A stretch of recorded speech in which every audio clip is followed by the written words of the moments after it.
So before we end this module, I'd like to share 5 tips, most of which have already been said within the individual videos, but just to summarize this section and give you something to go away with. So the first tip is to start with the low end. Starting with the low end is a way to focus on what's important first, and then you can add the enhancement layers or the less important layers afterwards.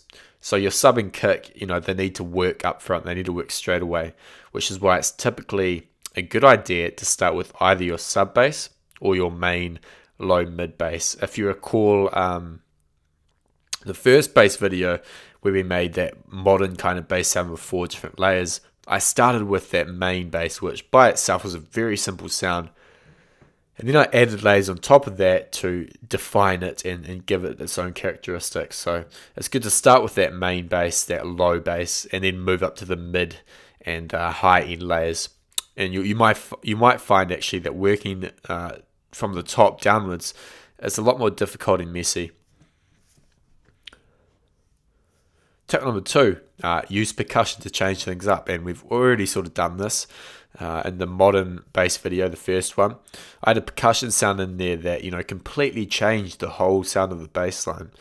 And using tonal percussion sounds, bonus points for that. Sounds really good.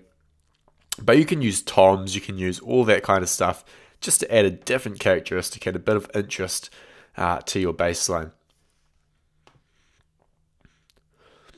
The third tip is to always high pass non-sub layers, and this, most of you will already know this, but it's good to keep in mind. You always want to keep your sub clean, and to make this happen, it's essential that you high pass every single layer that isn't the sub. That is assuming that it plays at the same time as your sub bass.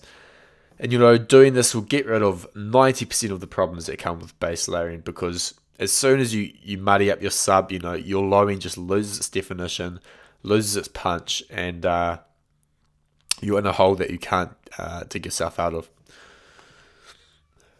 The fourth tip is to process layers individually as well as collectively, and this applies to layering as a whole, but I thought I'd put it in here. So it's important to EQ and compress individual layers where needed, but it's also a good idea to process a group of layers collectively just to achieve that that polished professional sound. So as you can recall, I use multi-band compression quite a lot, and that's a favorite among producers. But you can also play around with EQ to add certain tonal characteristics, whether it's a bit more low end or a bit more presence around 6 kilohertz or anything like that. And also effects such as reverb and delay. It can often work if you have a very subtle reverb on a full track, like a number of layers. It can sort of glue them together, which is really nice. So don't neglect, that processing of all the layers collectively.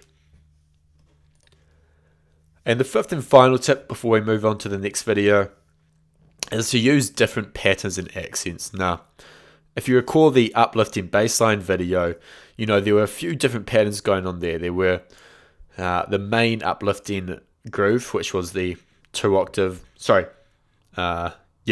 notes alternating, and then there was the offbeat sub bass, and then there was another bass that played only the top line of that original uplifting bassline pattern, and then there was an acid pattern that plays something completely different. So you don't need to go to that extent if you're not making uplifting trance, but play around with different patterns, try accenting different parts. We're going to be looking at accenting a bit more in one of the next videos, but just play around with that, try something new and get creative.